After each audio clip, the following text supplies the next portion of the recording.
Welcome. It's nice to see so many people here today. We didn't know how many people we would have, and this is a bit of a different venue, but this will make it so that we can connect with one another so much easier. I particularly want to welcome you to the traditional territory, both Kitselas and Kitselas, which tends to be the confluences somewhere around here in the middle of Terrace. This is our third in a series of Elder in Residence presentations. Our Elder in Residence, the first one to the Northwest Campus, is Mr. Mel Bevan. Mel has played every role in terms of Kitselas at one point in time, from clearing trees to modern day treaty negotiations. And today he's going to talk to us about band management. And I wanted to specifically reach out and say thank you to so many newcomers who are coming here, I think through Skeena Diversity. One of the mottos of our university is Enchuhana, which means to recognize different ways of knowing. And that includes the academy, First Nations knowledge, and of course the knowledge that you bring to our country, to our community, and to the university. And with no further ado, I'll turn it over to Mel Bevan, who will talk to us today about band management. Thank you. Okay, thanks. Oh, one last thing. Please, sorry about that, Mel. Could you fill out your papers? Again, the joke is standard joke. This is how we pay for our food. Right? We send these back to the storage and it converts into lasagna. Okay.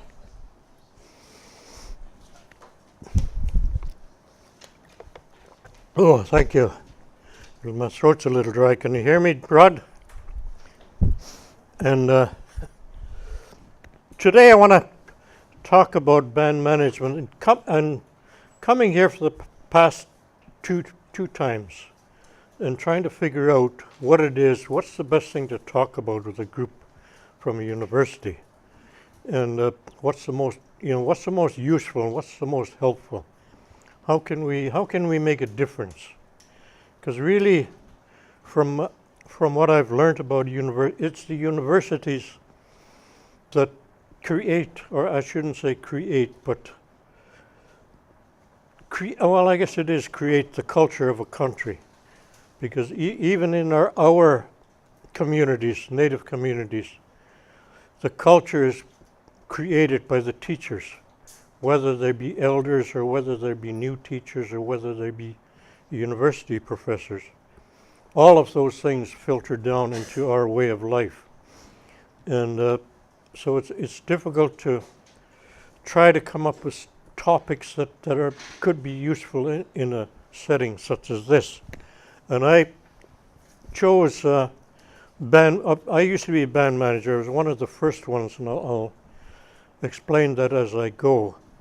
And that is running a band, administering a community. And then also the training problem that goes along with that. Because I've also taught band management, I've also taught accounting. And so to start, a little bit of background. Prior to 1960, which isn't that long ago, for guys like me and and Barry. Sorry, Barry. And there were no band offices. There was nothing. We were just, Native communities were just existing. Until that time, I don't know how many of you have ever heard of an Indian agent. That's the boss. The Indian agent had full authority over our lives. What we like to call from the cradle to the grave. He was right, and Indian agent had a large staff who was responsible for running the day-to-day, Native communities. They ran the community. The band services were managed out of the Department of Indian Affairs building in Terrace. The actual building is now the post office. The post office building was actually the Department of Indian Affairs. It was full, wall-to-wall bureaucrats in there. And there was one in Prince Rupert, another one in Hazelton, another one in Smithers, Prince George, I'm not, I think there might have been one in Burns Lake as well. So they were all over the province. And the ones in Terrace were responsible for the Kitselas, Calum, Kitimat, Teltans, and the Prince Rupert were all the coastal bands, including the NAS. So they were actually managed by the department. There was no managers, nobody in the band, just the band council. Now, back then, I was actually on council. This is the reason I know this. Is band council's duties, our only job was to attend council meetings when summoned by the Indian agent. We didn't decide when the meetings were. We were simply told, you're having a meeting. That's how it worked. Right? And the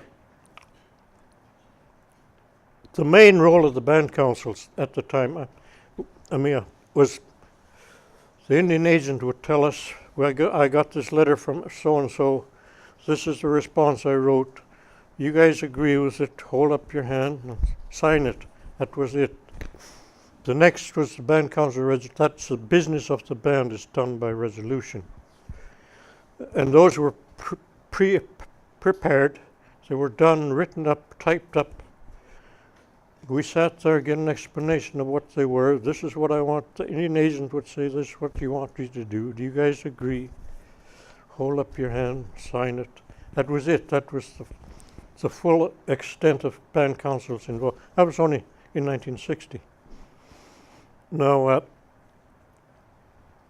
there's one story I usually tell about the time we were trying to exert our own opinions, because there was a piece of property, a reserve that the Department of Highways wanted to buy from us that was fixing up the Copper River Bridge. And they offered us $25 an acre for it. And so we Indian agent had it all written up, ready to go. We refused to sign it, And so we said, we checked it out, and the actual value of that land at the time was closer to $150 an acre. So we said, told the Indian agent, tell the Department of Highways, we want $150 an acre. So he says, okay. So he goes, and next meeting he comes back and tells us, well, I had a meeting with the minister, Highways. Their answer was, and he had it in writing, we either take the $25 or they'll take it for nothing, based on what is called Order in Council 1036 at the time. It's an Order in Council of Canada which says they can take land from the reserve, expropriate it for nothing. So we ended up having to take I always refer to that as my first experience at a rebellion. It didn't work. It still doesn't work. Now, by this time, I call it was delegated responsibility. It wasn't a handover of authority. And this happened in about the 60s. I was Chief Councillor by then. And the first administrations, that's the band office, weren't actually band office. You're just working out of your home. And there were two positions. One was called the band manager. The other was a bookkeeper. And they were part-time. We had a budget of about $500 a month. That was it. And that paid for the bookkeeper and all the papers we needed, photocopying and all that, telephones, and so we weren't extravagant. It was myself and I don't know, some of you may know Wilfred McKenzie. It was just him and I. I was the band manager. Wilfred McKenzie was the bookkeeper. And we ran the band for years like that. Now, the important thing to understand, right, is I don't see a clock on the wall. I got to keep my eye on this. The important thing to understand was there was no authority transferred to us, and there still isn't. Bands have no authority. Only the tasks and responsibilities were transferred at the time. It's still like that. You know, the authority is retained by the Department of Indian Affairs or the Government of Canada. Bands just manage. They have no authority. Only bands with self-government agreements, like West Bank.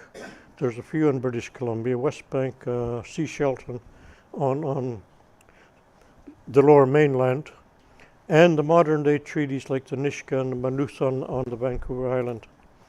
They have authority. You know, they actually have the authority to do things. Now, INAC, Indian Northern Affairs Canada, it is they say that the primary role of bands is to deliver government programs. And that's basically all they're concerned with. Anything else that a band does, they just ignore. So that the only time they would come into a band if there's a problem, financial problem, is if their money was mismanaged, not the band's money.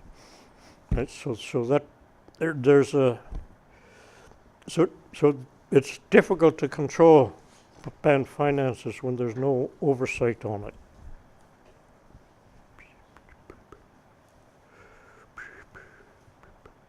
Now, under this delegated responsibility,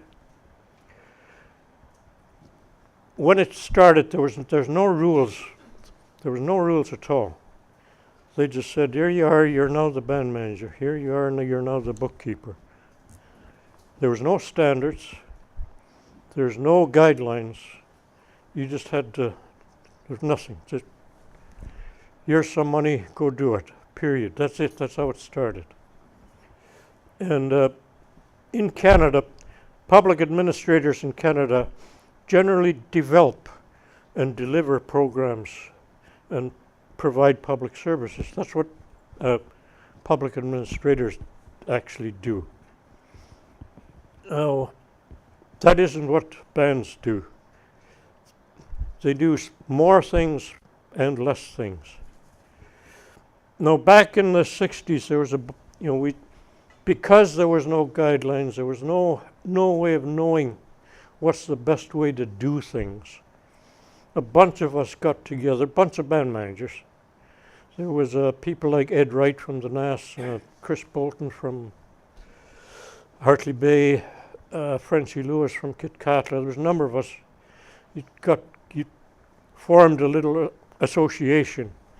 It wasn't an organization. We had no president or anything like that. We just simply sat down and said, how do we do this thing? And we'd held meetings with each, just set dates, show up, come together, and try to find ways to make this thing work. And there's a few of us still around. Myself, Ed Wright is one of the more better known persons who has, he knows more about this stuff than most people. From a lot of our discussions, we determined at the time that there are three main activities which must be carried out by the managers. Again, this is different from public administrators. Number one is managing the band council, because meetings have to happen, travel has to happen, positions have to happen, information needs to be provided. There's a whole row of things that the council needs to know. And so the band manager needs to do that, because there are meeting rules, financial rules, there's financial information, there's all sorts of things that councils need to make decisions. And if you don't provide all of that, that's when things go wrong. The other is managing and delivering programs and providing services. You notice there's one thing missing. There's development of programs. program development is carried out by the Government of Canada. That's still today.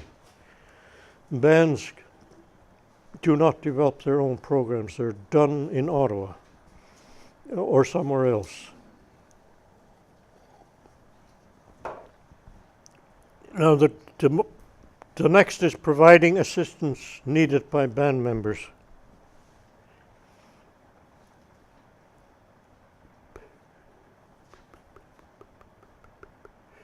I want to go back to this one.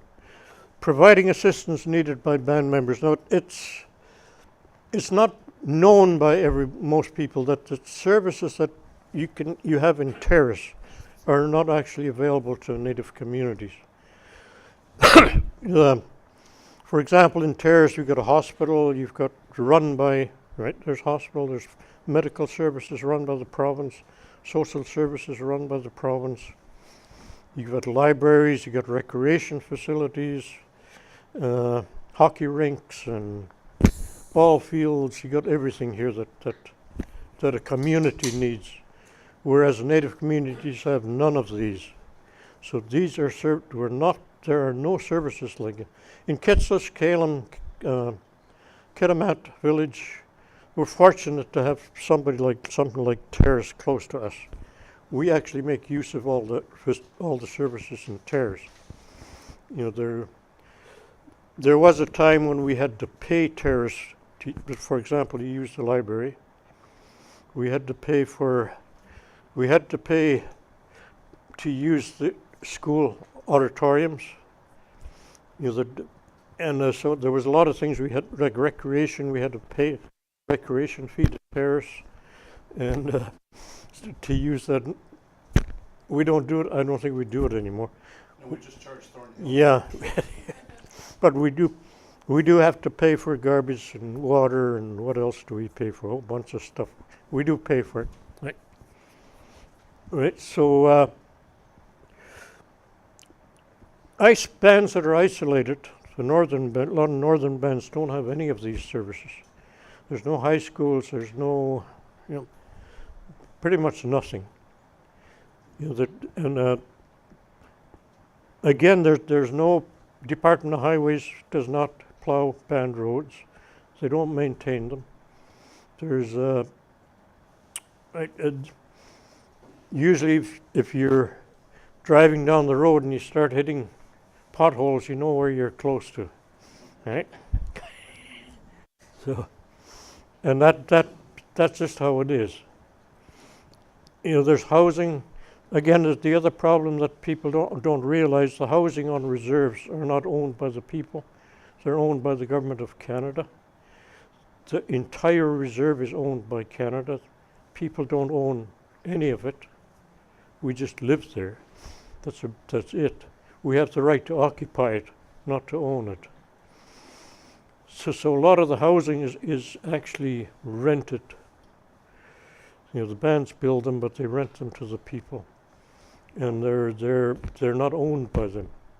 So people think Native people get free housing. No such thing. That isn't no truth at all to that. Right. So and those services need to be provided. Now, can I ask you a question? Go ahead. But I mean, if you don't own the house and you don't own the land, Yeah. if you do a lot of upgrades to your house, like you did some stuff to your house and stuff, Yeah. like that, who owns the upgrades? It still belongs to the band or Canada, because if I leave, right, it's just a band. You just have to abandon. Most times you abandon it or give it to one of my grandkids or something.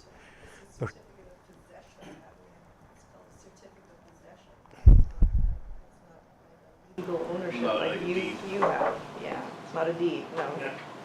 You So have we could will it, but it's not the same as what you have. It's the legal part of it is different.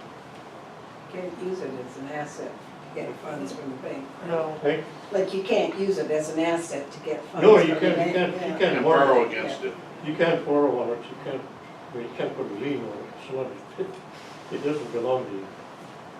My right understanding is a person has the work that's required in their house, they go to the band and ask for it to get done, and the band pays for that, the renovations or whatever has to be done. Well, what should happen, it doesn't always happen that way.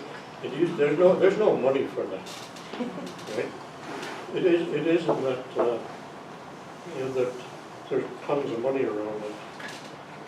Something major happens and it needs to be repaired, and most of the time there is no money, and that's a fact.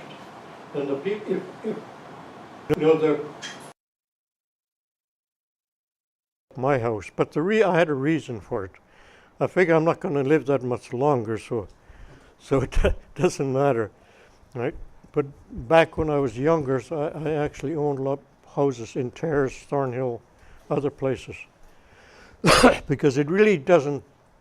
There's no equity in a house on reserve.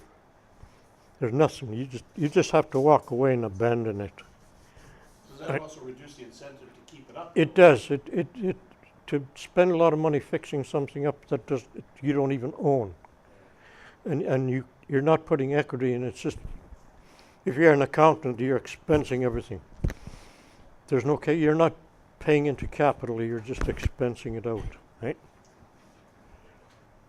Now, in the 3 tasks that I talked about, the difficulty is maintaining the balance between the 3, because it's not regulated. There's no guidelines. There's no rules that says you have to balance it. It's just something that good managers have just kind of learned to do. It's one of those things that when we were developing these ideas back in the 60s, that because sometimes you forget the people exist, and you concentrate on managing the chief and council. It becomes a political game, and then there's the delivery of programs. Again, you're just simply putting out programs. Most of the programs that are developed by Canada, by the way, are what's the best term I can use here? They don't fit, because how these programs are developed, if something goes wrong in Northern Ontario that needs fixing, they will create a program to take care of that problem and then send the whole program to Kitselas and say, here, this worked in Northern Ontario, so it's got to work here. Most of the time, these programs are useless, because the problems that they intend to solve don't exist here. Right. And so that, and a lot of times if you get too much managing the chief and council, the programs, you forget about the people, because the people need to be looked after. When I was managing, I used to, I had a thing I called managing by wandering around. And it actually isn't my term. It was Peter Drucker, actually, some of you probably know about Peter Drucker. He came up with that term. What it means is you walk around, talk to the people. I used to go once a week, just roaming through talking to people. If there's a construction crew, talk to them. If there's anybody, just chat with them. That way you stay in touch and you know what the people really need and what they really think, rather than calling a community meeting and have them hollering at you, right? It's far better to talk face to face with. And it really worked. Willie McKenzie and I used to do that all the time. Just walk around, talk to people. That way you learn. If you don't do that, that's again, it's the whole thing of balance. If you don't do that in a community, because there's no way to get feedback in a community, and it's really hard to get feedback, and then to do something with that feedback, because there's no sense getting feedback if you're not going to do anything. So we used to actually walk around and find out what, that there's kids walk, the kids, teenagers. You know, we learned about a lot of things from the people. Because if you just sit in the office and get your staff to provide you with information, you know how staff are. They like to make things look good, right?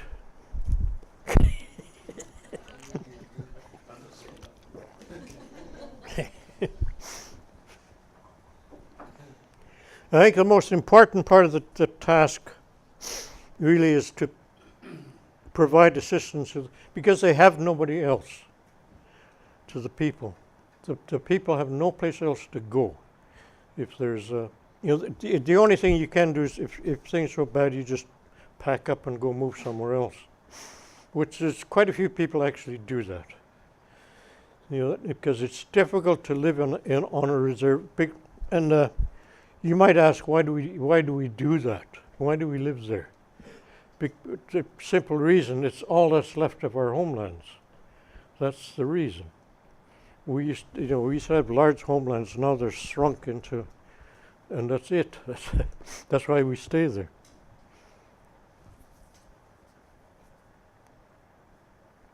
And again, I talked about this where the people just don't have the services that are available to everybody else. Because most of the services are provided by Department of Indian Affairs, by Health Canada.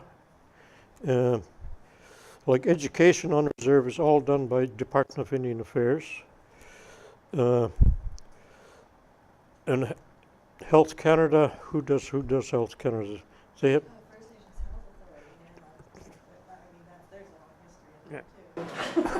Okay, now then.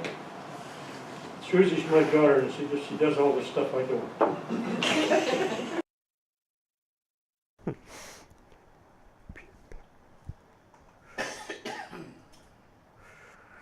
I'm just keeping track of this here. Training. Because one of the problems that we've been working on over the years is trying to find ways to actually train band managers. Because the stuff that we worked on back in the 60s and 70s, because there were actually quite a few different people that in British Columbia who tried to come up with ways to make things better for the people in communities. And that required, there's people in West Bank. There was the Ray Derrickson from West Bank used to work together trying to find ways to develop methods that will work, right? And since I started as a band manager back in the 60s, where we just had a bookkeeper and all we had to do was come to work one hour a week and the job was done, right? And so it's more and more complex. It's getting almost so complex in some bands that it's really getting harder and harder to actually do things for the people, because band officers are creating more and more complex things to do that really don't help the people.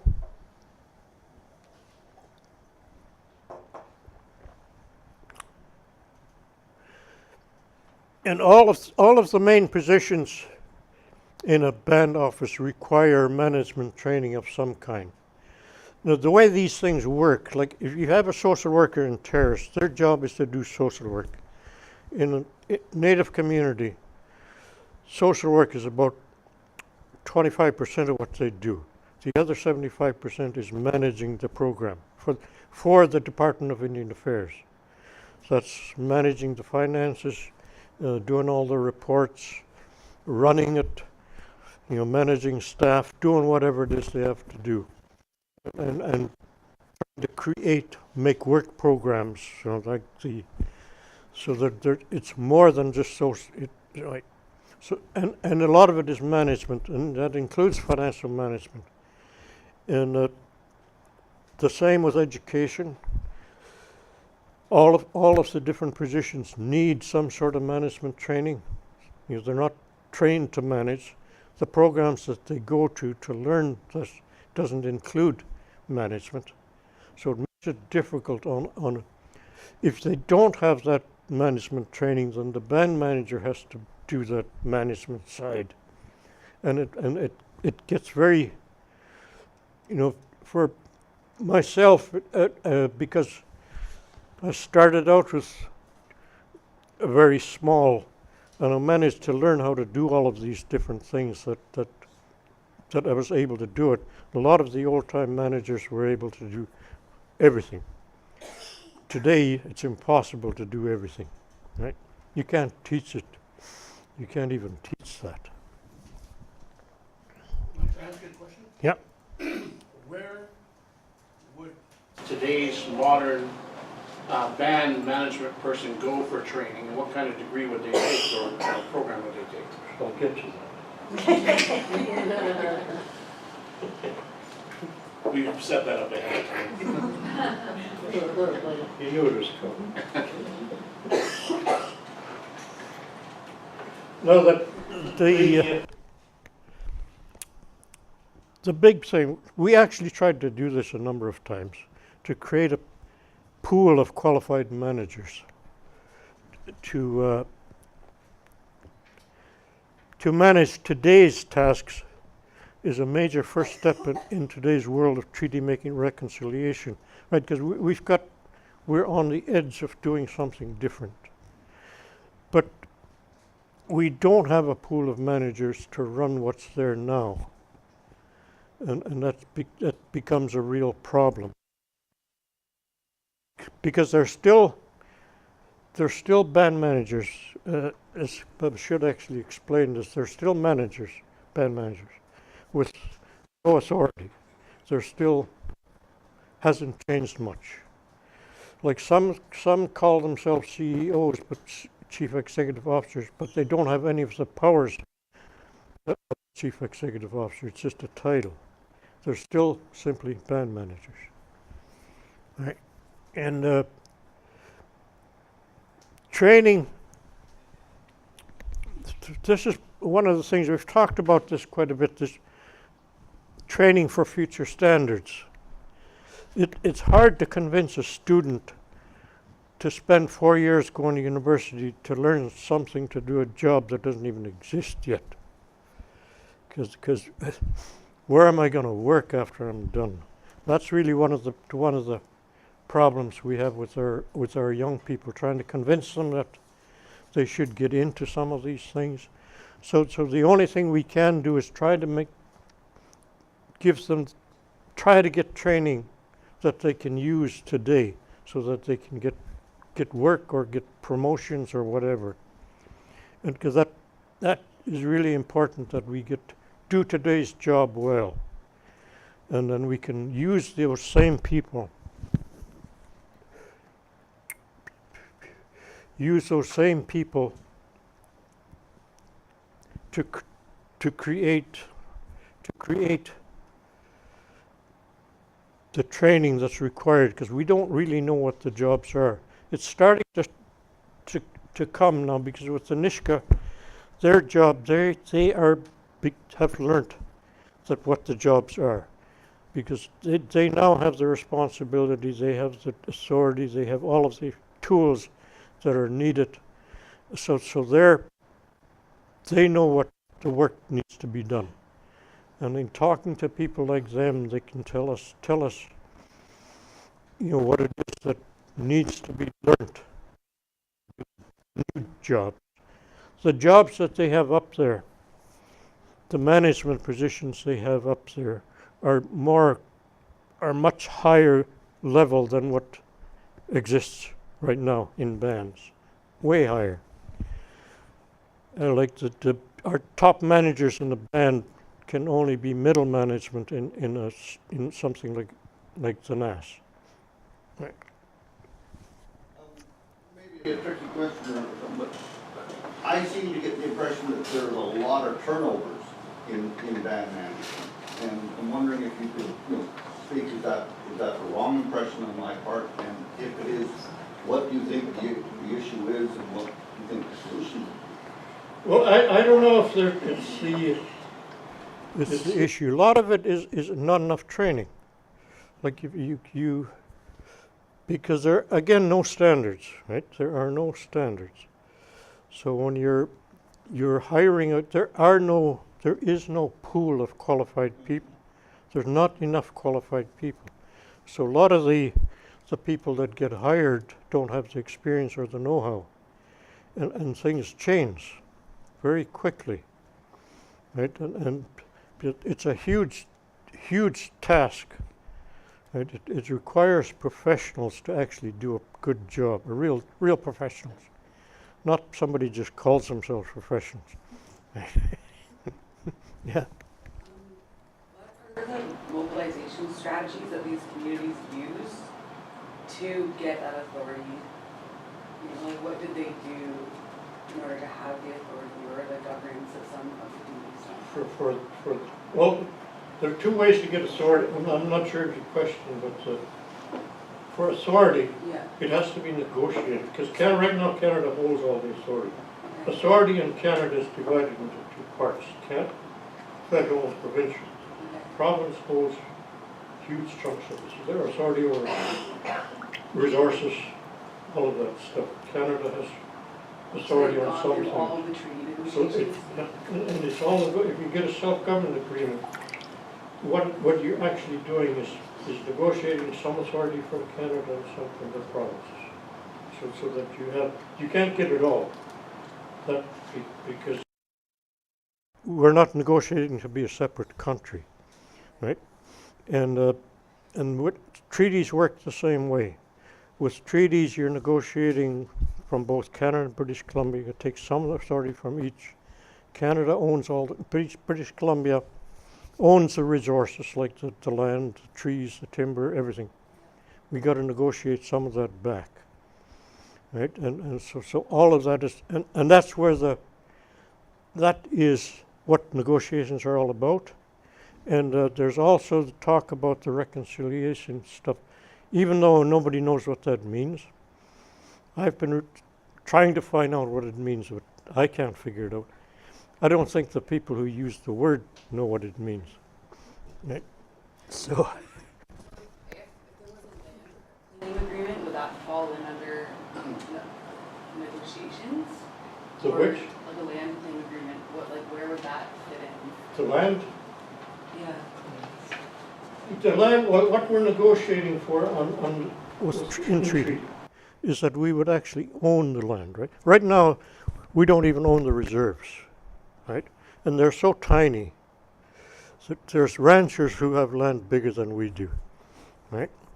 And so the land we have is there would sustain us for about 1 year, and that's it. Right? So we need to negotiate enough land that we can function on, right? And the authority that comes with it, but we're still part of Canada. The way it actually works in treaty is that the land will be owned by us in fee simple. Right? It'll actually be owned in fee simple, but it's a different fee simple from Barry's fee simple, because it'll be taxable as well, but only the developed parts. It's almost like a separate crown land, right? So and the timber will belong to us. The minerals underneath it will belong to us. All of that, and still managed by British Columbia. It's finding a way to integrate with the rest of Canada. We're not separating from Canada, or we're joined as Angus Joe Gosnell said, we're negotiated our way into Canada. Right? That's really what it was. I don't know if I answered your question or not. Sort of, right? You had a. I was just thinking about what you're talking about. So programs, as you said, that are designed and disseminated by INAC, Yeah. obviously for various reasons don't work when you use a blanket strategy for all of Canada. And yet, and I concur in my experience, there's a need for training. How do you feel that there is a pool of people that feel engaged, motivated, empowered to take training and to, how, I would imagine a program like that would have to come from within itself.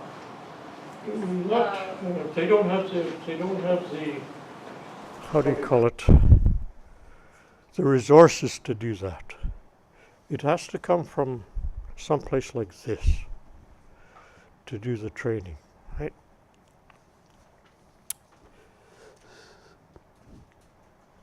I'll maybe, let's see, I'll go to the next slide, maybe that'll help.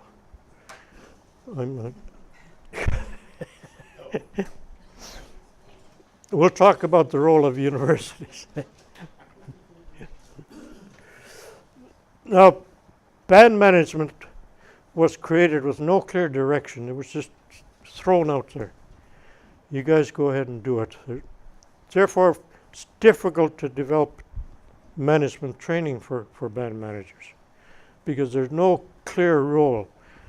Like if you're training a CEO in your business courses, business programs, they're taught law, they're taught all sorts of things that they know what their job is. You know what their job is before you start training them. In band management, because there are no guidelines, nothing, what do you teach them? Right? And the problem with most training programs is that this is a real problem. We found these as a problem, is that they're designed as standalone entry-level management. I've actually attended some of these because I'm talking about courses that are designed. I call them Indian courses, right?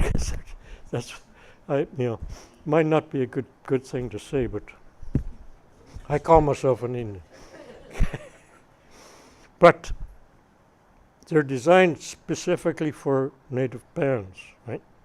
And we found that they don't work because they start at the bottom level. I've actually attended some of them, and it's like going back to kindergarten, because it's from the ones that I went to, because they're assuming that our level is so low.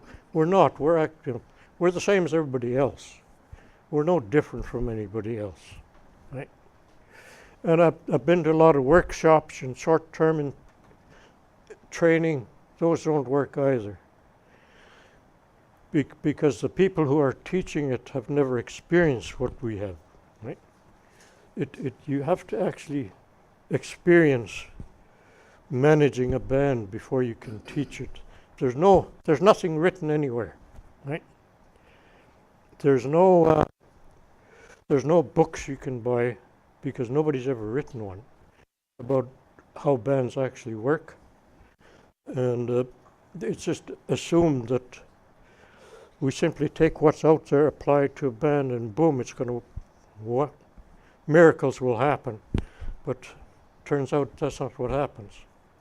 It doesn't work. Mainly because of the way the system is set. It's not the people's fault. There's nothing wrong with the people. It's the whole system they have to work under is what the problem is, right? But the system, it can be made to work with bands.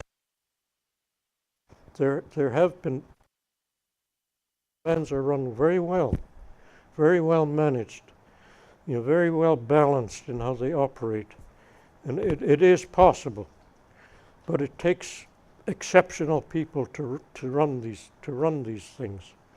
Exceptional management, and there are a number of examples. Most of you know about what's his name, Clarence Louis, not Clarence. You know, Clarence Louis. He comes around and does workshops. There's different communities across Canada that actually run well, and sometimes it's based on location. If you have a good location where you've got resources you can use, that those things actually work. Now, this is my,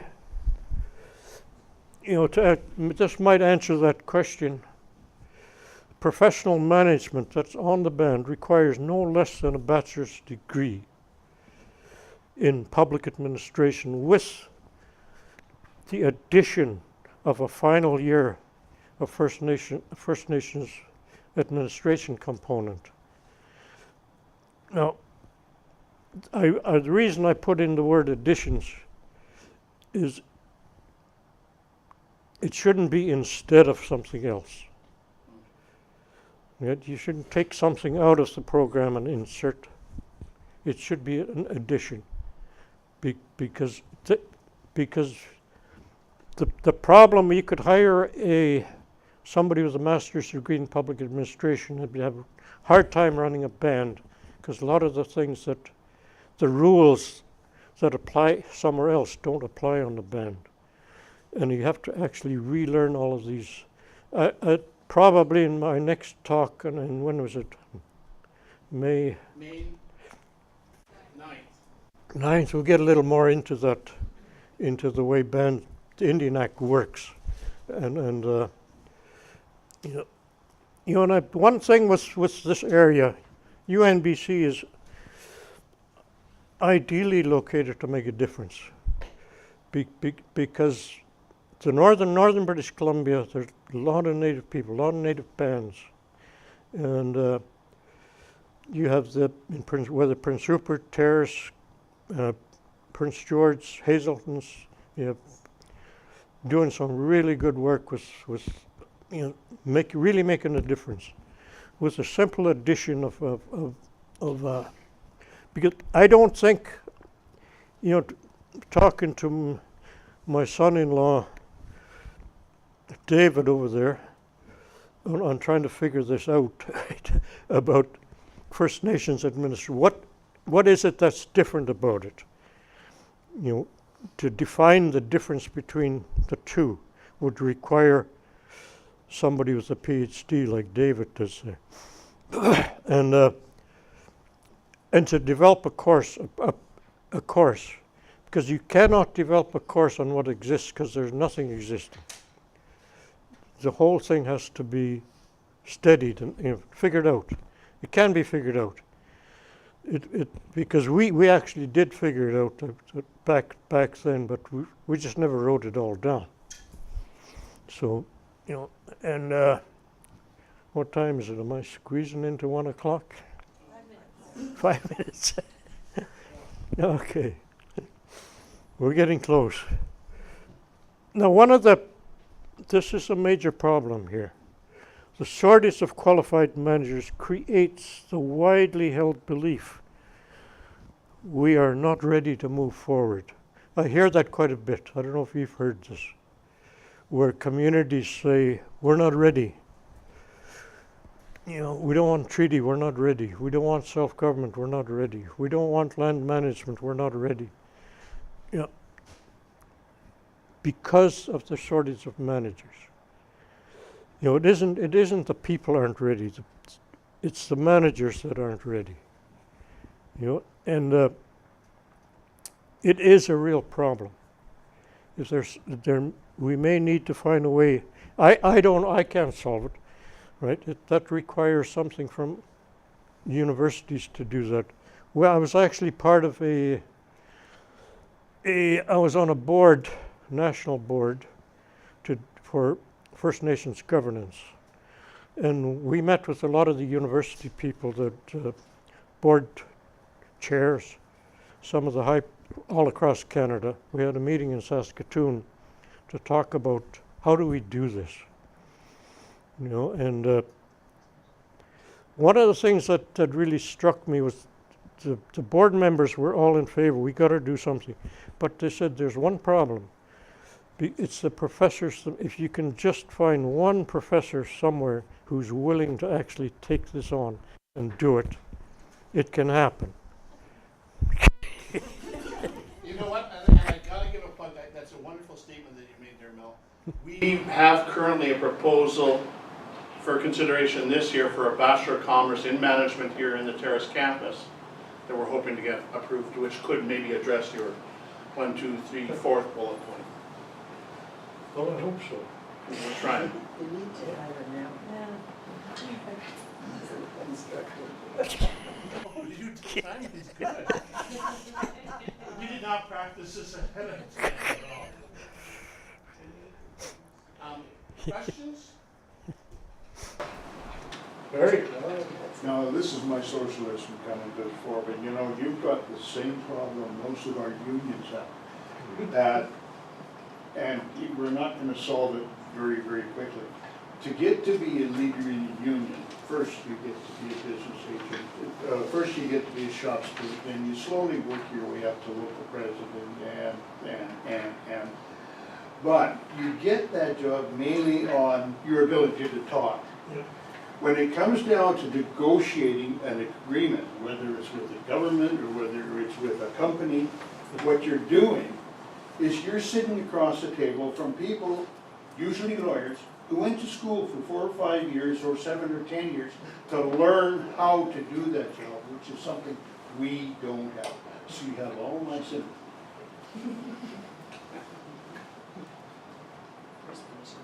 No, it's true. Do that. Question. You were talking about how, with the treaty negotiations and that, well, like for municipal governments, they've got the local government act. Do you see that there being something, there's an overseeing of the bands when your treaties go, and will it be something that is across the board with all the First Nations, or will it have to be specific so that there's the roles that play similar to what the local government act? Well, I can give you an example. I can give you is not the Nisga'a are the only ones with a treaty close by, right? Yeah. They have what the lawmaking authority to make laws on that. Yes. They have the Nisga'a Government Act, which lays out everything the way governments work, right? It's similar. It's a lot easier for the Nisga'a because they're very large, and with a small band it may be a little more difficult to do, but it is a government act. Now, right now, bands that aren't in treaty or in self-government have none of these rules. So there's no external controls of any kind. They also don't have the authority to control themselves.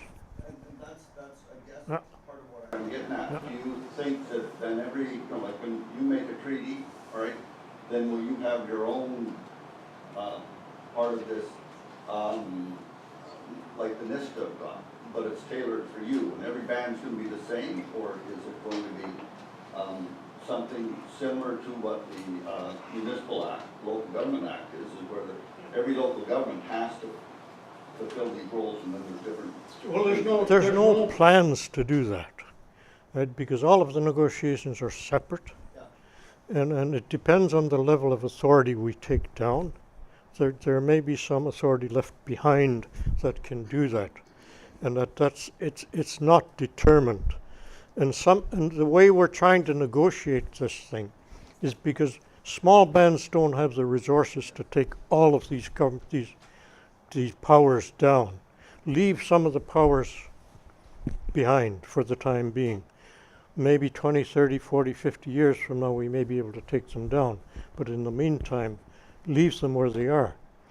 You know, and that's true for a lot of the authorities out there. And there's a term in treaty that we use, and I can't think of it right now. It's progressive. So there's no way you can take it over in what we call one second after midnight, right? Right. I don't know if that answers your question. It's complicated. It's quite complicated. I guess with Barry here, I know that I took a number of I took 3 different negotiation courses. One was union, which is terrifying, and the other was the treaty, and the other is just general negotiate for cars, for example. Right? So I know what you mean about, because we have an army of lawyers with us too, right? So when we're negotiating, it's fairly balanced, and it's it's years negotiations. So we get to know each other, and we actually become pretty good friends. It's just, I just wanted to ask you, one of the things I've always appreciated about you is your candor. I mean, you know, I can say something politically incorrect and you can correct me for it. But it sounded like, to me, that the development of band management was something very much done to First Nations people by white people. So my question to you is, just on Facebook the other day, I saw a picture of Trudeau meeting with Notley, meeting with Horgan, and the caption said, bringing in a whole new era of consultation and cooperation, 3 white people meeting in Ottawa to decide the outcome of a pipeline across First Nations land. Go ahead. What's your response? I quit politics a long time ago. My mind is thinking along the same lines, Bruce, and I am intrigued, and I don't know anything apart from what we've learned today about the possibility of having this course at the university. I agree that UNBC is ideally situated to lead the way, and I see an opportunity, and I have questions around the development of that course. Going back to the roots that you said, you and Edmund Wright and other band managers got together to sort of define the role the way you saw it and ask questions that you had around that. And you've spoken too, some people may have already been working in this capacity and want further training, and maybe there's a newer generation trying to get ready for it. I wonder, in developing the program, if there's an opportunity to sit with people from the bands, in the bands, who are really interested in this, and talk about what questions do we have about how to do the job, and what do we see the need, as opposed to having an established academic institution impose a program that they feel best suits it, but have actual bands part of the development of the program from the get-go. I think that is actually the best way to do it. That's more the way I think about it, is because you need to know. Again, it's similar to my management by wandering around concept, where you get to really know the people, know what is really needed, know what the problems are. I think one of the things that Ed Wright used to say to us, because we'd invite him to speak to people, and he says, why don't you ask us what we did wrong? You know, rather than ask us what we did right. And because it's when you do things, when you know what you've done wrong, is where you really start to learn. And just turning this whole thing over to a group of academics, nothing against academics, but would be the wrong way to go. You'd have to, there's a few of us still left around that have lived through this thing and can actually help. And we've got young people like my daughter who's beginning to work on this type of thing and start to learn. Then there's a lot of my baby is wanting to start business admin in the fall, right? So I see something like this, and I don't know how else to say this, but I have grown up under the Indian Act, and so I have to struggle to see things in a different light. What my dad is proposing here, like, if they can see the problems before they go in, it's not how to work with the problems, it's how to work around the problems, so that they can then move into some true areas of governance. And so, because it's, when you grow up in it, it's hard to see it any differently. It's hard to understand a concept as simple as freedom. So when your life has been told, this is, these are your restrictions. So yeah. So Well, the old saying is education breeds more education. I guess that's probably it. And we offer many degrees here at UNBC and the Terrace campus. Because the world is changing. And my style of management 40 years ago probably wouldn't work today. So we have a new group that is coming up. Things have changed, you know, and I guess it's up to young people now to do it. My time is almost over. And I hope, well, today I want to thank all of you, just so that I think my time has totally run out. Oh, you? I learned one word. Simoogit, which is thank you. I should tell you that our next installment of the series, Mel has been called to Ottawa next week to consult on a project. So we've rescheduled the last session for May 9th, which is the one on governance, which I think I'm particularly excited to hear about because I still have some aspirations for politics. So that I think will be an exciting one. And we've invited local city councillors and regional district members to attend as well, so they might pick up a few tricks. In the interim, on May 2nd, we will have the UNBC Regional Advisory Committee, which is the president of the university and the dean of regional operations, so along with a series of other people will be in attendance here. So if it's an opportunity for you to plug programs you think might be very beneficial for our area, such as the one that Mel suggested today. Won't you join me in giving him a big response? And he'll be around for another half hour.